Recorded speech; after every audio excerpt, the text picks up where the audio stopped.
सभी बीएलई भाइयों को मेरा नमस्कार। मैं अजय चौबे। आज हम पुणे से आपके सम्मुख हाजिर हैं सीएससी उत्तर प्रदेश की पेज से। आज हम लोग बात करेंगे उत्तर प्रदेश सरकार की जो उत्तर प्रदेश बीओसीडब्ल्यू बोर्ड है, निर्माण श्रमिक संगठन बोर्ड, उनके श्रमिकों का पंजीकरण सीएससी पोर्टल के माध्यम से कैसे करें, इसी को लेकर आज हम लोग चर्चा करेंगे। क्योंकि ये सर्विस पहले सीएससी के माध्यम से चलती थी, किन्हीं कारणों से पीछे इसको बंद किया गया। नया पोर्टल भी अभी डेवलप हो रहा है, कुछ स्टेज तक डेवलप हो चुका है। तो आज हम लोग चर्चा करेंगे। आज हम लोग के साथ में हमारे साथ कौशलेंद्र हैं, कौशलेंद्र राय, जो सीएससी उत्तर प्रदेश के स्पॉक हैं इस सर्विस के लिए। दूसरे हैं अनिल कुमार जी। अनिल जी हैं हमारे सहारनपुर के बीएलई, जो कि यूपी बीओसीडब्ल्यू श्रमिकों के संबंध में अच्छा पंजीकरण करते हैं। बलराम निषाद जी हैं, जो बस्ती जनपद से हैं, जो अपना अनुभव आप लोगों के साथ आज साझा करेंगे। तो इसी के क्रम में मैं थोड़ा सा आप लोगों को बताना चाहूंगा कि प्रेजेंटेशन के माध्यम से कि ये यूपी बीओसीडब्ल्यू की सेवा है क्या। जैसा कि आप जानते हैं कि श्रमिक समाज के कल्याण में, समाज के डेवलपमेंट में, सोसाइटी के डेवलपमेंट में, देश के डेवलपमेंट में अपना योगदान देते हैं। करीब करीब 40 लाख के करीब इसके श्रमिक हैं जो पंजीकृत हैं उत्तर प्रदेश में। इन लोगों को इस कैटेगरी में हैं, इनको सरकार इनको कस्टमाइज करके, इनको पंजीकृत करके और इनको एक संरक्षण देती है, इनके लाभ के हित में काम करती है। पंजीकरण की पात्रता है, आवेदक की आयु 18 से 60 वर्ष के मध्य होना चाहिए। आवेदक द्वारा श्रमिक निर्माण के रूप में वर्ष में कम से कम 90 दिन का कार्य किया जाना हो। आवश्यक अभिलेख अगर बात करें पंजीकरण के लिए जरूरी है। पंजीकरण शुल्क 20 रुपया था, सदस्यता शुल्क बनाए रखने अंशदान के रूप में प्रति वर्ष 20 रुपया या 3 वर्ष के लिए 60 रुपया जमा किया जाना है। अब ये सीएससी के माध्यम से कैसा और कितना होगा, ये हमारे जो इस कार्यक्रम में शामिल बीएलई बंधु हैं वो भी इसमें आपको अलग से जानकारी देंगे। श्रमिक का पासपोर्ट का फोटो लगेगा। स्व प्रमाण पत्र आधार कार्ड की प्रतिलिपि अनिवार्य है। स्व घोषणा पत्र की प्रतिलिपि होनी चाहिए। नियोजन प्रमाण पत्र की प्रतिलिपि, नियोजन अर्थात जहां पे आप श्रमिक के रूप में काम कर रहे हैं। स्व प्रमाणित बैंक की पासबुक की कॉपी। पंजीयन की प्रक्रिया सीएससी केंद्र के माध्यम से ऑनलाइन किया जा सकता है। नेक्स्ट हम चाहेंगे जरा कौशलेंद्र, मुझे बोलने में असुविधा हो रही है, ये प्रेजेंटेशन आप नेक्स्ट वाला पढ़िए। पात्रता में किस तरीके के लोग जो हैं इसके लिए पात्र होते हैं। सर मैं एक बार इसको सर स्क्रीन, हाँ, विंडो आप कर वेल्डिंग के कार्य करने वाले जो भी हमारे श्रमिक भाई हैं, जो भी वेल्डिंग का कार्य करते हैं वो कर सकते हैं। जो बढ़ई का कार्य कर रहे हैं वो कर सकते हैं। जो कुआं खोदने वाले जो श्रमिक हैं, जो भाई हैं, वो भी कर सकते हैं। रोलर चलाना, छप्पर डालने का कार्य, राजमिस्त्री का कार्य, प्लम्बिंग, लोहार और मोज़ेक पॉलिश, सड़क निर्माण, मिक्सर चलाने का कार्य, पुताई, इलेक्ट्रिक वर्क, हथौड़ा चलाने का कार्य, सुरंग निर्माण, टाइल्स का कार्य, कुएं से गाद और ये हटाने का कार्य, चट्टान तोड़ने का, स्प्रे वर्क, मार्बल एवं स्टोन, चौकीदार, चूना बनाना, मिट्टी का काम, सीमेंट, कंक्रीट, ईंट आदि ढोने का कार्य, लिफ्ट एवं शौचालय सीढ़ी की स्थापना का कार्य, सुरक्षा द्वारा एवं अन्य उपकरणों की स्थापना का कार्य, मिट्टी, बालू व मोरंग के खनन का कार्य, ईंट भट्टे पर ईंट निर्माण का कार्य, सामुदायिक पार्क या फुटपाथ का निर्माण, रसोई के उपयोग हेतु खिड़की, ग्रिल, दरवाजे, मकान, भवनों की आंतरिक सज्जा का कार्य, बड़े यांत्रिक कार्य जैसे मशीनरी, पुल निर्माण कार्य आदि। ये ऐसे हैं, ये जितने भी इसमें ये दिए गए हैं 40 है, 40 से ज़्यादा हैं। ये सभी लोग, जो भी ये लोग हैं जो ये काम करते हैं, वो श्रमिक में आते हैं। और जैसे कि अजय सर ने पहले ही बताया हुआ है कि जो 1 साल में कम से कम 90 दिन मतलब कार्य किए हुए हो। ऐसा नहीं है कि जैसे कि मैं श्रमिक हूँ, ठीक है? बट अगर मैंने साल में 90 दिन कोई भी कार्य नहीं किया हुआ है, तो मैं क्या जाके आवेदन करा सकता हूँ? नहीं, नहीं हो सकता। मतलब मुझे कम से कम 3 महीने का एक्सपीरियंस, 3 महीने के कार्य करने की प्रणाली वो होनी चाहिए। अभी आगे भी अब हम और डिस्कस करेंगे, क्योंकि हमारे साथ ऐसे ही 2 वीएलई भाई हैं, बलराम जी और अनिल जी। ये दोनों लोग हैं, ये दोनों लोग बहुत अच्छा काम करते हैं श्रमिक रजिस्ट्रेशन पे, इनको पूरी जानकारी है। तो अभी हम एक-एक करके इन लोगों से और आगे के लिए हम पूछेंगे, बात करेंगे कि कैसे हैं, कैसे लोग वहाँ पे आते हैं, क्या है, सब कुछ एक-एक डिटेल करके। अब ये है कि देखिए, ये अजय सर ने ये किया है, घोषणा पत्र है। ये क्यों है? ये ये वही घोषणा पत्र है जो कि आपको स्वयं ये देना है कि मैंने 90 दिन कार्य किया हुआ है। भाई अगर मैं सपोज मैं आके बोलता हूँ कि मुझे प्लम्बिंग का कार्य आता है, ठीक है? मैंने काम किया हुआ है। तो सरकार या जो भी वीएलई भाई सीएससी सेंटर पे अगर आप जाते हैं, तो वो कैसे मानेंगे कि आपने 90 दिन का कार्य किया हुआ? खाली मैं जाके ऐसे बोल दूं कि मुझे आता है 6 महीने का मैंने काम किया हुआ, तो ऐसे तो कोई मानेगा नहीं। सरकार तो हमेशा दस्तावेज मांगती है, प्रमाण मांगती है। तो वो प्रमाण के लिए आप ये जो फॉर्म आप देख रहे हैं सामने स्क्रीन पे, निर्माण कार्य में योजित होने का प्रमाण पत्र, ये क्या है? ये आपको बताना है। ये आप एक बार भरेंगे इसको, और जो भी आपके ठेकेदार, निरीक्षक होंगे वो साइन करेंगे, वो इसे प्रमाणित करेंगे, ठीक है?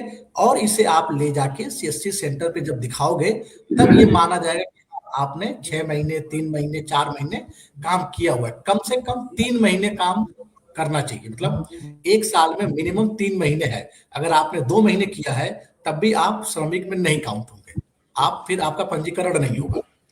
मिनिमम 90 दिन या अब उससे ऊपर हो सकता है। 4 महीने, 5 महीने वो आप कर सकते हैं। Sir next. हम्म।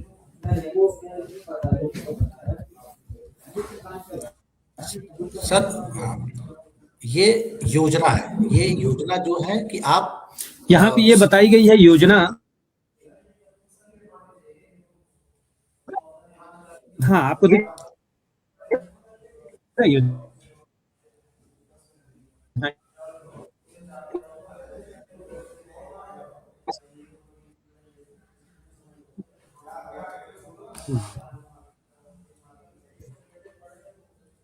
यहाँ मैं थोड़ा सा कौशलेंद्र, एक सेकेंड।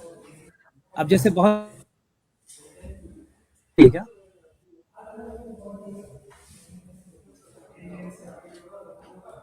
कौशलेंद्र मेरी आवाज आ रही है क्या? सर अब आ रही है सर, पहले नहीं आ रही थी। आवाज नहीं आ रही है सर। यहाँ यहाँ पे ये जो पोर्टल है, मातृत्व शिशु एवं बालिका मदद योजना, संत रविदास शिक्षा प्रोत्साहन योजना, अटल आवासीय विद्यालय योजना, आवासीय विद्यालय योजना, कौशल विकास तकनीकी अन्य उन्नयन एवं प्रमाणन योजना, कन्या विवाह सहायता योजना, शौचालय सहायता योजना, आपदा राहत सहायता योजना, महात्मा गांधी पेंशन योजना, गंभीर बीमारी सहायता योजना, निर्माण कामगार मृत्यु व दिव्यांगता सहायता योजना। ये सब कुछ आप लोग ये सब योजना का लाभ आप उठा सकते हैं।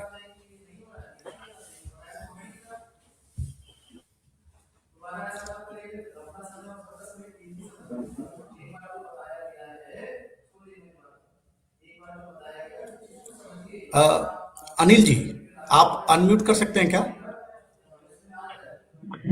हाँ। जी सर। हाँ अनिल जी, मैं आपका स्वागत करता हूँ। आप हमारे इस चैनल पे आए, फेसबुक लाइव पे आए हैं। बहुत बहुत धन्यवाद, आपने टाइम निकाला जी हमारे लिए। जी तो जी। मैं आपसे एक नॉर्मल एक आम जनता की तरह मैं एक आपसे कुछ सवाल पूछना चाहता हूँ, जी मैं कुछ जानकारी लेना चाहता हूँ, ठीक है? जी जी बताइए। कि, कि मैं एक श्रमिक हूँ, मुझे जी इस योजना के अभी बारे में नहीं मालूम। अभी कौशलेंद्र बीच में सिग्नल सिग्नल डाउन हो गया था। कौशलेंद्र सर, थोड़ा सा मैं इंटरप्ट करूंगा, बीच में सिग्नल डाउन हो गया था। मैं इस हाँ स्लाइड के सर, ऊपर मैं ये बताना चाह रहा हूँ कि किसी भी श्रमिक जब पंजीकरण कराने आता है या आप उसे बताते हैं, तो उसके बताने का अभिप्राय होता है कि ये पंजीकरण हम क्यों कराएं। तो पंजीकरण कराने के लिए सरकार ने इन 12 योजनाओं में श्रमिकों को आच्छादित किया है। इसके लिए मैंडेट किया है कि जिन या पात्रता तय की है, जिन व्यक्ति के पास श्रमिक पंजीकरण होगा वो इन योजनाओं का लाभ ले सकता है, जिसमें मातृत्व शिशु एवं बालिका मदद योजना है, संत रविदास शिक्षा प्रोत्साहन योजना है, अटल आवासीय योजना है, विद्यालय योजना है, आवासीय विद्यालय योजना है, कौशल विकास में प्रमाणन की व्यवस्था है, कन्या विवाह सहायता योजना है, शौचालय सहायता योजना है, आपदा राहत योजना है, महात्मा गांधी पेंशन योजना है, गंभीर बीमारी सहायता योजना है, निर्माण कामगार मृत्यु और दिव्यांगता सहायता योजना है, पंडित दीनदयाल उपाध्याय चेतना योजना है। ये सारी योजनाएं में वही पात्र होंगे जिनके पास एक वैध पंजीकरण होगा और वही इसके लिए पात्रता रखते हैं। नेक्स्ट स्क्रीन, बस प्रेजेंटेशन कंप्लीट कर लिया जाए कौशलेंद्र, कंप्लीट हो गया प्रेजेंटेशन। अब हम लोग डिस्कस के माध्यम से पहले इस पे कुछ सवाल ले लेते हैं आपस में। आप क्वेश्चन करिए अपने साथी लोगों के साथ। इस दौरान मैं इसकी स्क्रीन तैयार कर लेता हूं जो रजिस्ट्रेशन की प्रक्रिया है। जी, आप इन लोगों से बात करिए, क्वेश्चन करिए, जो भी है इन लोगों के अनुभव को साझा। हाँ, आयुष जी, सबसे पहले हम आपसे शुरुआत करेंगे। जी आप सहारनपुर से हैं, ठीक है? जी हमारे जो भी नमस्ते।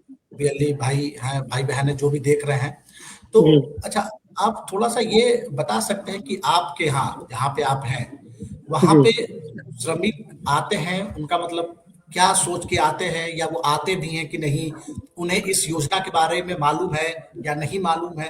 तो थोड़ा-सा आप उसके बारे में थोड़ा हमें बताइए। बिल्कुल बताता हूँ। सर सबसे पहली बात तो ये है, अभी तक जो था हमारी योजना के बारे में विस्तार नहीं हो पाया था। मतलब आम जनमानस तक ये योजना नहीं पहुंच पा रही थी, उनको नॉलेज नहीं थी, बिल्कुल भी नहीं थी। अच्छा, हम लोग उनको बताते भी हैं, समझाते भी हैं कि नहीं इसका मतलब ये है, इसका मतलब ये है, तो उसमें टाइम बहुत लगता है हम लोगों का। हम ये चाहते हैं कि आप जन जन तक, ये घर घर तक, ये आम गरीब लोगों तक ये योजनाएं पहुंचाएं, और ये आपकी बहुत अच्छी पहल है, इसमें हम पूरा समर्थन और साथ देंगे। फर्स्ट ऑफ ऑल तो ये है कि जो श्रमिक भाई आते हैं उनको अपने हित और लाभ का पता ही नहीं होता कि बिल्कुल। हमें इस योजना का क्या लाभ मिल सकता है और क्या हम करें और क्या नहीं करें। हमारी कोशिश यही रहती है कि हमारे पास जो कस्टमर आता है, हम जो श्रमिक आता है, हम उसको ये समझाएं कि 20 रुपए सालाना फीस होती है, और हर 3 साल में रिन्यू कराएं, समय से अंशदान जमा कराएं। अगर कोई योजना का लाभ लेना है तो पात्रता के अनुसार आप आए।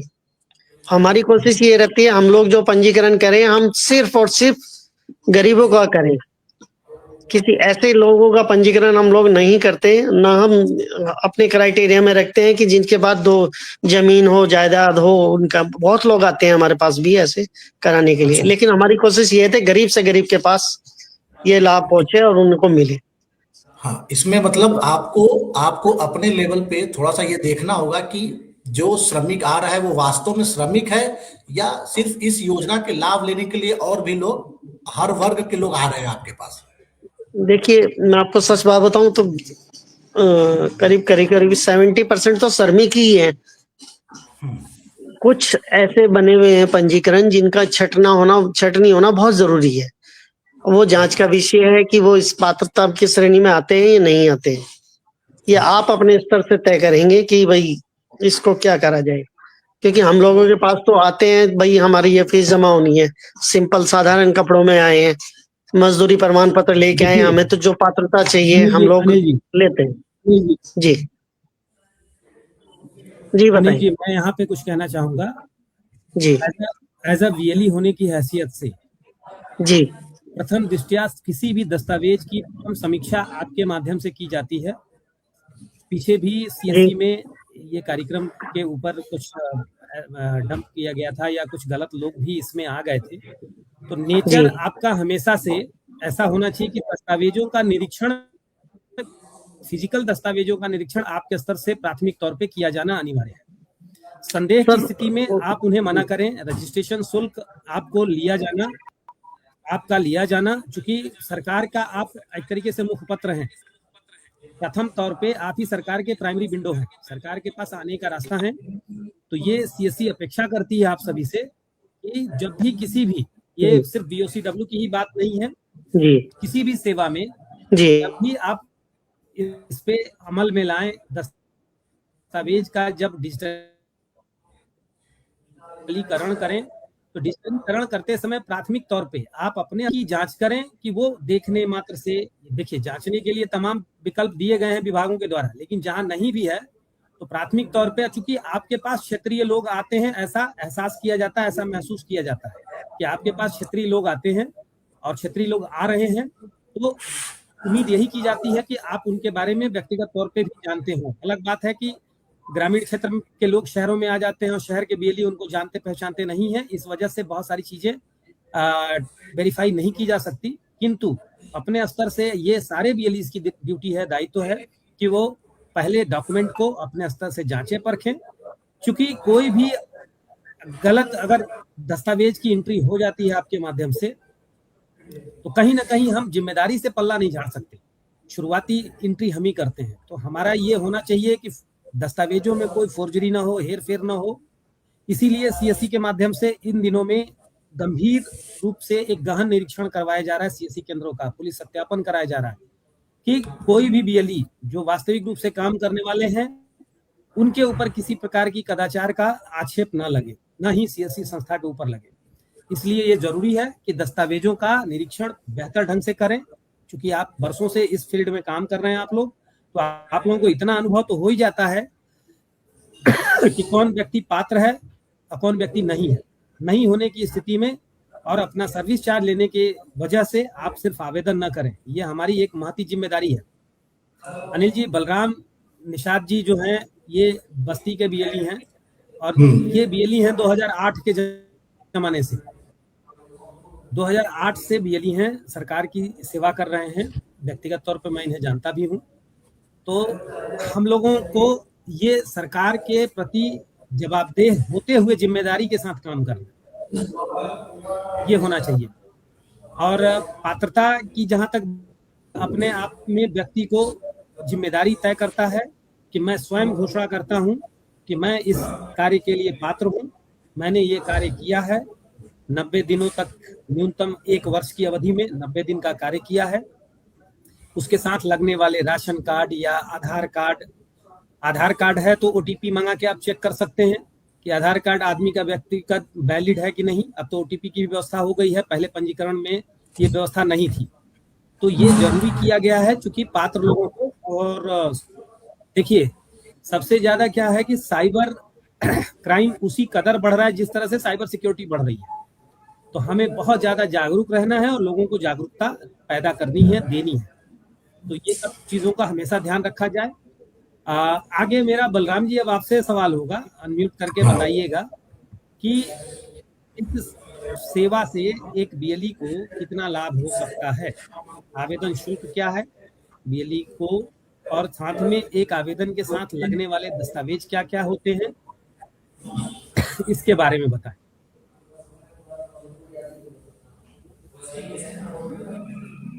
जी सर, इसमें सर पात्रता के बारे में जैसा आपने बताया कि पात्रता तो सर बताइए।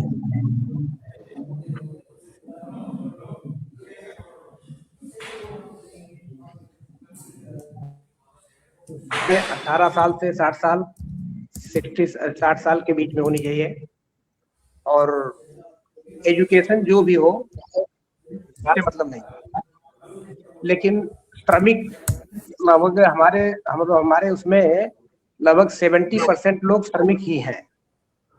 और सर लाभ जैसा आपने योजनाएं गिनाया सर, योजनाएं तो बहुत इसमें हैं और सारी योजनाएं कार्यरत है, मौके पर सरकार उसको संचालन कर रही है, चल रही है। और इसमें सर जहाँ तक लाभ की बात है, माँ शिशु बालिका मदद योजना के बारे में और इसमें सरकार मतलब बच्चों को पैदा होने से लेकर के मृत्यु तक आपकी जितनी योजनाएं हैं सबसे सरकार लगातार लाभ दे रही है। बशर्ते ये होना चाहिए कि इनका श्रमिक पंजीकरण कम से कम 1 साल पुराना होना चाहिए, 1 साल पुराना। अच्छा। हाँ। और उसके बाद में अच्छा, जैसे एक बलराम जी एक चीज थोड़ा सा बीच में, जैसे देखिए आप हैं बस्ती के, ठीक है, जी और जी जी अनिल जी हैं सहारनपुर के, तो जी सर। दोनों जो एरिया है हमने, ठीक है, आप दो लोग सिलेक्ट मतलब आए हैं, तो हमें दोनों एरिया का अपना एक अलग अलग अपना एक महत्व है, ठीक है। एक तरफ सहारनपुर है, बिल्कुल एक हम माने तो वो आखिरी ही है, ठीक है, फिर उत्तराखंड चालू होता है, आप यहाँ बस्ती के हो, तो अनिल जी ने अपने एरिया का थोड़ा सा साझा किया, तो आप बस्ती में डेली कितने लोग आ जाते होंगे, श्रमिक आपके पास आते हैं, तो उनको जानकारी है, इस कितनी जानकारी है कि इस योजना का लाभ वो ले पाएंगे नहीं ले पाएंगे, या आप लोग उनको बताते हैं कि आप ये करवा लो रजिस्ट्रेशन, तो ये योजना का लाभ उनको मिलेगा? बस्ती की सर बात इसमें सबसे पहले सर इसमें करना यह होगा, सभी बीएलडी भाई उसमें इसका योजनाओं का एक लिस्ट अपने यहाँ लगाए, और इसमें लगभग 70% श्रमिक को जानकारी नहीं है इस योजना के बारे में। है, जानकारी है? नहीं जानकारी है सर, बहुत सारे हम लोग बताते हैं उनको श्रमिकों को, अच्छा, भाई जानकारी नहीं है। ये लाभ होगा। हाँ, बताना पड़ता है, तो बताते हैं, उसके बाद तो वो मतलब उनको लगता है कि हाँ इसमें लाभ है तो करवाते हैं रजिस्ट्रेशन। अच्छा। हाँ, और रजिस्ट्रेशन हम लोग करते हैं सर उसमें, और जो लोग जानकार है सर खोज करके कराते हैं, हम लोग पात्रता भी उसमें जांच लेते हैं, और सब जो ऑनलाइन के आवेदन प्रक्रिया सर इतना आसान सरकार कर दिया है कि किसी भी दस्तावेज की हार्ड कॉपी आपको देने की आवश्यकता नहीं है।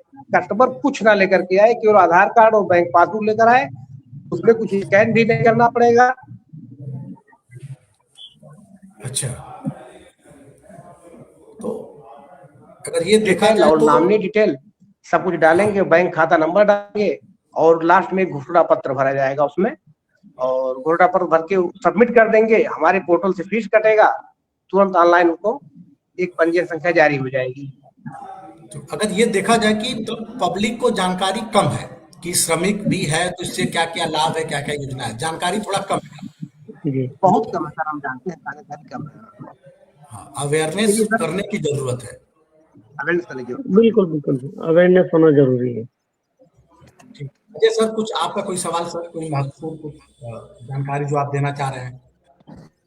बलराम जी, श्रमिकों को तलाशने के लिए क्या आप गांव वगैरह में कैंप भी लगाते हैं, या जहां श्रमिक इकट्ठा होते हैं, लेबर अड्डा टाइप का होता है, वहां जा करके कैंप करते हैं?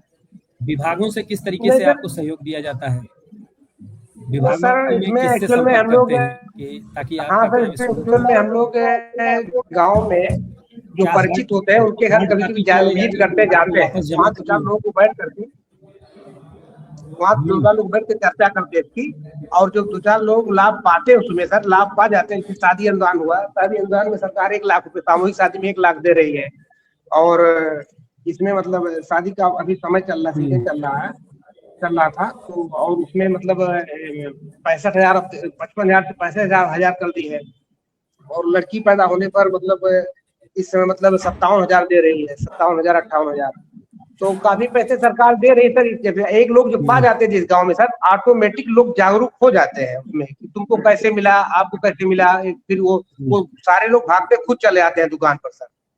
तो सबसे पहले ये हम किसी तरीके से गांव में दो चार लोगों को दिलवाएं, जब लाभ उनको मिल जाएगा, और तो ऑटोमेटिक सारे आसपास के लोग खोज खोज करके आते हैं, हमारा कीजिए हमारा कीजिए। जी। तो इसमें आप दोनों लोग, जैसे कि आप लोग भाई फील्ड पे हैं, दोनों लोग, आप और अनिल जी काम करते हैं, तो क्या कुछ आप लोग का है कि एक सुझाव जो जनता को जाना चाहिए या बताना चाहिए, जो आप लोग के माध्यम से, क्योंकि आप लोग डेली हैं, आप लोग के पास पब्लिक आ रही है, कई तरीके की पब्लिक आ रही है, तो आप लोग क्या कुछ बताना चाहेंगे कि जो जनता को कुछ एक सुझाव अपने तरफ से? सर जनता को जागरूक करने के लिए सर इसको पेपर में गजट करवाए ज्यादा, पब्लिक पेपर में ज्यादा विश्वास करती है, और पेपर में कुछ ऐसा निकले सर कि लोग जाकर सीएससी पर इस कार्य के लिए संपर्क करें, इसमें योजनाओं के बारे में, योजना का विजिट हो, गजट हो और उसमें सीएससी पर भेजने का संकेत हो उसमें। अच्छा, थोड़ा सा हाँ इस पे पब्लिक थोड़ा सा जागरूक हो जाए, और फिर हाँ आप जब पब्लिक आएगी सेंटर पे अपना वो आवेदन कराने, तो वहां पे आप लोग क्या क्या उनको बेनिफिट है वो आप लोग बता देंगे कि बता एक्सीडेंट का है, कि 2.5 लाख का बीमा है, बच्ची होने पे ये है फायदे, तो वो सब चीजें आप लोग वहां पे उनको बता देंगे। जी बिल्कुल। ये- अनिल जी, आप कुछ इसमें कुछ और ऐड करना चाहेंगे?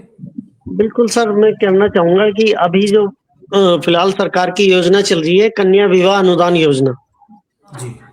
उसमें हमारी 70 से 75% जो पंजीकरण बने हुए हैं वो इलिटरेट हैं, यानी कि कम पढ़े लिखे हैं, जो समझ नहीं पाएंगे। अभी गवर्नमेंट ने जो एक नया वो स्टेप लगाया है कि वर और वधु का रजिस्ट्रेशन रजिस्ट्रार ऑफिस से पंजीकरण होगा,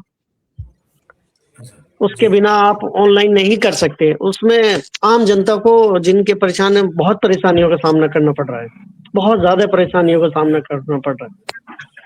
पहले वो रजिस्ट्रेशन कराने वकील करेंगे, वकील के पास जाएंगे, फिर वकील से विवाह प्रमाण पत्र बनवाएंगे, उसके बाद वो फिर हमारे जी पास सर आते सही हैं कह रहे हैं डॉक्यूमेंट सर। और वेरिफिकेशन। वो उसमें उन लोगों का बहुत हेरेसमेंट हो रहा है, सुनने में आ रहे हैं, सुनने में आया है, नाते से कस्टमर ने सरकार से बताया। वो उसका तरीके को, मैनर को बदला जाए। हाँ, जी। थोड़ा सा लचीलापन ऐसा हो नॉर्मल सा, जिसको हाँ आदमी इजीली ऑनलाइन कर सके। जी जी थोड़ा सा सरकार तक आप संदेश पहुंचाएं, जिससे कि आम जनता जो ना, पब्लिक जो है, इस चीज को दूसरे वे में लेती है कि गवर्नमेंट, पब्लिक ये सोचती है कि शायद सरकार देना नहीं चाह रही है लाभ, अच्छा। इसलिए इतने ज्यादा सख्त नियम बना देखिए, दिए मैं हैं, यहाँ जबकि हम लोग तो समझाते हैं, पे हम अनिल जी पब्लिक को बताना समझाते चाहूंगा हैं। कि जी ठीक है, मैं यहाँ पे देखिए बलराम जी, अनिल जी, मैं यहाँ पे बताना चाहूंगा कि जी सर। हमारा कार्य जो है उसे हम बखूबी निभाएं। सरकार की अपनी जिम्मेदारियां और अपनी जवाबदेहियां हैं और अपना नीति है। नीति के आधार पे अपना सरकार कार्य कर रही होती है। अगर ये सारे चेक एंड भरे गए हैं तकनीकी रूप से उसमें, तो उसका वजह कुछ ना कुछ होगा। अदरवाइज अपर ये लोग तो भी है। विभिन्न प्रकार के दस्तावेज बना करके उस पात्रता का दावा कर सकते हैं। तो जी सर इसके तो लिए ये सरकार का निर्णय है। सरकार बहुत ज्यादा विजिलेंट रहती है इन सब चीजों पे। सरकार तक हर प्रकार की खबर पहुंचती है। ठीक है। हाँ, हमारे आपके बारे में भी खबर पहुंचती है कि हम आप 2 रुपए की चीज को सही ढंग से सही कीमत पे दे रहे हैं कि नहीं, ये हमारा ड्यूटी है। अगर हम कोई सर्विस दे रहे हैं, ड्यूटी डिलीवर कर रहे हैं, तो वो सर्विस प्रॉपर और समुचित ढंग से जा रही है कि नहीं जा रही है, ये हमें तय करना है। तो हमें अपनी, मैं एक बार सारांश में सारी बात को यहाँ पूरा करते हुए कुछ लोगों के क्वेश्चंस आए हैं फील्ड से, उसको भी लूंगा। आप लोग अपना म्यूट कर लीजिए।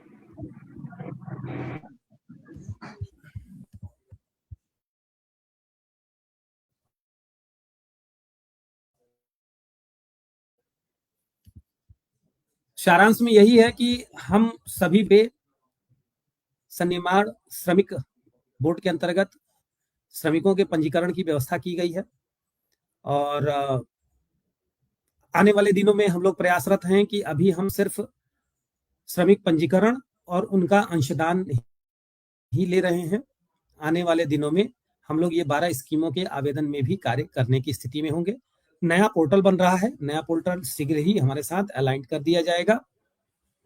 अब आती है बात पंजीकरण करने की, तो सीएससी में जाकर के सर्च ऑप्शन में जाकर के श्रमिक लेबर आप टाइप करेंगे तो लेबर में तमाम जाकर के नीचे राइट हैंड में उत्तर प्रदेश विभाग का लेबर का पंजीकरण का होगा, उस पर क्लिक करके आप आगे बढ़ेंगे, प्रोसेस करेंगे लेबर पंजीकरण में या कंट्रीब्यूशन, दो उसमें पॉइंट आते हैं, दोनों पॉइंट को आप कवर कर सकते हैं। कंट्रीब्यूशन करना हो तो कंट्रीब्यूशन और पंजीकरण करना हो तो पंजीकरण। ठीक है। तो इस कार्य को करके एक वीएलई अपने रोजगार को बढ़ा सकता है, साथ ही साथ स्थानीय नागरिकों को उनको शासकीय स्तर पे जो लाभार्थी योजनाएं चल रही हैं उसमें कवर करने में उनका अपना योगदान दे सकता है। अब आते हैं थोड़ा क्वेश्चन की तरफ, कुछ सवाल लेते हैं लोगों के। यहाँ पे है,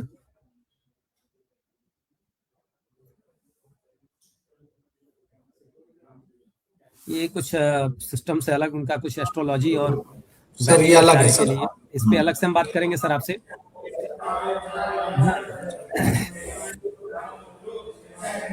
सर नवीनीकरण में एन एरर हमें लग रहा है आप इससे संबंधित आप सवाल कर।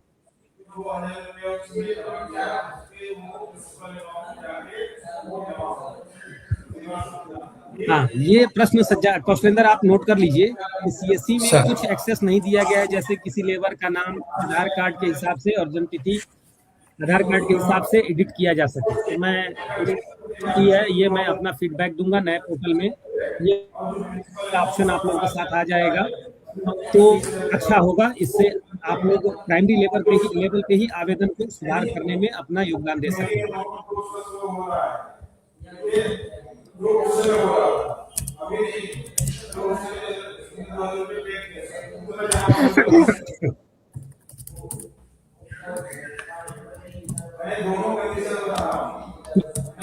ठीक है, ये सुलेमान जी ने भी वही बात रखी है।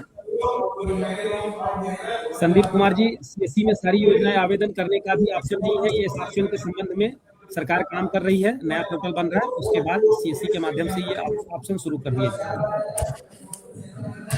संदीप वर्मा जी, ये 5 योजना जो लिख रहे हैं, ये आप किसी भी योजना के लिए मैं अपील करूंगा समस्त सीएससी बीएलई से कि योजना में किसी भी प्रकार का आवेदन आप लोग ना करें। अभी हम अधिकृत नहीं है, अगर आप ये करते हैं तो इसके जिम्मेदार अभी आप स्वयं होंगे, कोई अगर कतिपय परिस्थिति बनती है।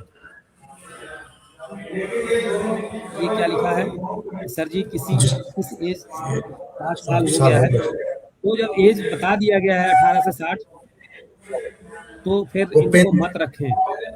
वो सर पेंशन के लिए पूछ रहे हैं सर। पेंशन था क्या? हाँ, अच्छा, वो पेंशन योजना के संबंध में अभी हम अलग से चर्चा करेंगे। जब ये सर्विस हमारे साथ योजनाएं शुरू हो जाएंगी तो उस पर विधिवत चर्चा करेंगे, और मेरा विश्वास है कि मैं लेबर विभाग से बड़े अधिकारी को भी साथ में लाके आप लोगों से डिस्कस कराऊंगा, आप लोगों के सवालों का जवाब दूंगा।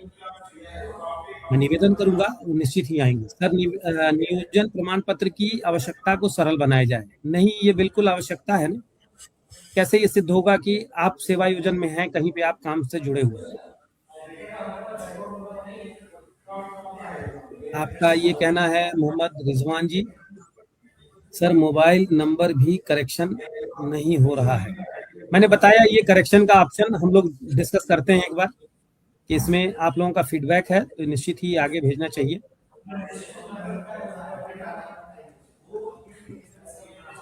दीपक द्विवेदी जी, आप हमें अलग से कॉल कर लीजिएगा, आप बार बार वही क्वेश्चन कर रहे हैं, मुझे समझना होगा कि आप कहना क्या चाहते हैं। ये यामीन चौधरी जी, मेरी आईडी में पुलिस वेरिफिकेशन ऑप्शन इस संबंध में 14,599 टोल फ्री नंबर पे।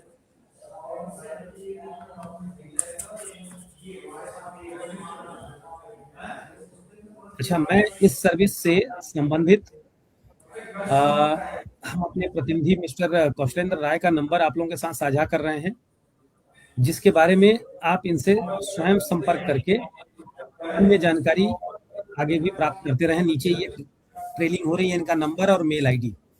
अगर किसी का कोई पेमेंट फेल हो जाता है, रजिस्ट्रेशन सर्टिफिकेट जनरेट नहीं होती है, या किसी प्रकार की कोई टेक्निकल से ले करके किसी भी प्रकार की जानकारी लेनी हो, वो ये कौशलेंद्र राय के नाम और नंबर नीचे पट्टी चल रही है, उस पट्टिका पे आप ये नंबर आप लोग नोट कर लें, आप इनसे बात करें, ये आपकी मदद के लिए हमेशा तत्पर रहेंगे।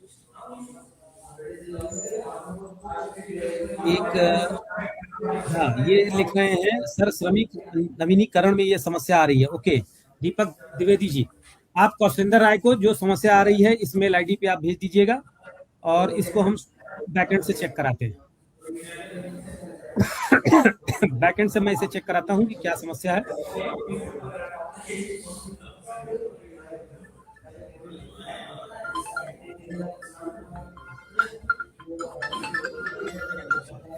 कौशलेंद्र आप ये क्वेश्चन लीजिए, तब तक मैं एक फोन आ रहा है transport office. CSC Uttar Pradesh पर सीएससी से जन्म मृत्यु प्रमाण पत्र आवेदन पोर्टल चालू किया जाए। ये ठीक है, इसके लिए बात चल रही है सर, हमारे सीनियर अधिकारी लगे हुए हैं, वो उस पे किया जाएगा, तो उसके बारे में भी बताया जाएगा। वो है अजय सर हमारे हैं, वो लगे हुए हैं इस चीज के लिए। तो ये सेवा जब जल्दी, जितनी जल्दी चालू हो जाएगी, तो उसके लिए भी हम एक फेसबुक लाइव करेंगे और सबको बताएंगे, जानकारी देंगे।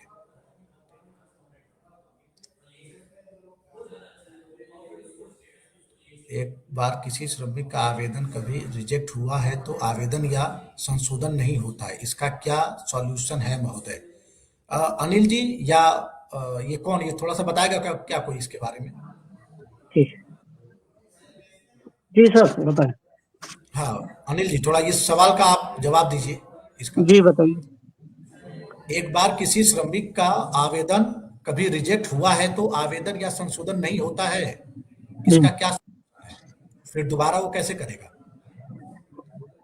सर, श्रमिक का रजिस्ट्रेशन तभी उसी सूरत में रिजेक्ट होता है, ये वो अपने आधार कार्ड में कुछ मॉडिफाई कराता है। अच्छा। और श्रमिक रजिस्ट्रेशन करते वक्त उसने आधार कार्ड में कुछ और नाम और डेट ऑफ बर्थ वगैरह दिया होगा, स्पेलिंग कुछ और होगी, बाद में वो अपना आधार कार्ड में कुछ और करा लेता है श्रमिक। अब उसको ये तो याद नहीं रहता मैंने पंजीकरण कराते वक्त क्या दिया, क्या लिखवाया था। अब जब नवीनीकरण करेंगे हम लोग, तो वहां पे वो श्रमिक आधार वेरिफिकेशन वो नहीं कर पाएगा। तो ये प्रॉब्लम आम है, इसमें कोई इश्यू नहीं है।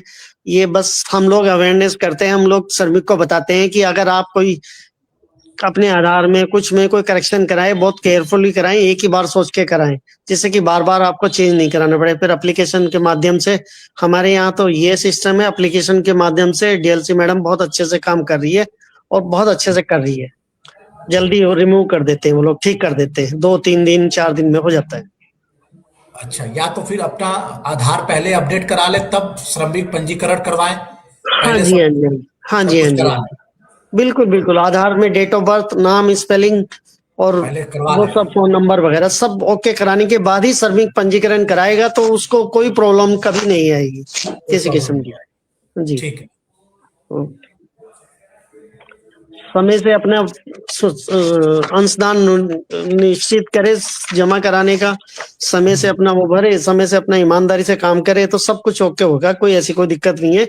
लाभ में मिलने में श्रमिक को कोई परेशानी नहीं है।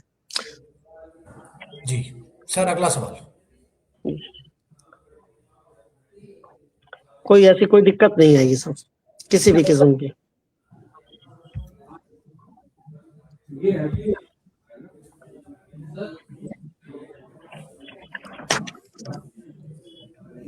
सर हम अगले सवाल की तरफ बढ़े। चलिए, आप लोगों के बहुत सारे अभी सवाल आ रहे हैं कि ये सर्विस ज्यादा हो चुका है, मतलब ज्यादा हो चुका है इस सत्र का, तो अब हम इस कार्यक्रम को यहीं पे विराम देते हैं। शुरुआत करें, बहुत सारे बीएलईज अभी इस पे काम नहीं कर रहे हैं, तो मेरी अपील होगी काम करिए आप लोग, और कहीं असुविधा होती है तो नीचे जो नंबर चल रहा है इस नंबर पे संपर्क करिए, जानकारी लीजिए, दीजिए, ताकि हम लोग भी विभाग में जाएं और नई व्यवस्था के साथ भी हम लोग जुड़ने जा रहे हैं। नया पोर्टल पे शीघ्र ही हम लोग जब जुड़ेंगे तो एक नई व्यवस्था, नया पोर्टल पे कैसे काम किया जाएगा, वो सारी चीजें आप लोग के साथ लेके आएंगे। बहुत बहुत धन्यवाद बलराम जी आपका, अनिल जी आपका, आप लोगों ने अपना निजी शेड्यूल में अपना काम छोड़ के आधे घंटे 1 घंटे से बैठे हैं। Thank you Kaushlendra, thank you. धन्यवाद।